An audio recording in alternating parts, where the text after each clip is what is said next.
Motendre kod ohala wadhi nyaka e mago mag Bengi, kama Bengi mar Equity na omedo yuto mare madwecho chiko mokwongo mag higani kod atamalo 27 nyaka shillings bilion 33.4.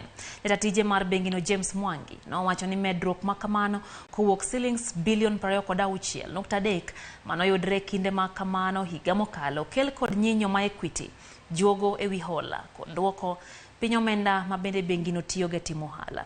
Jokanyo mag Equity Bank bende no medo keno magi e Bengi no ma ochopo shilling trillion 1 higane.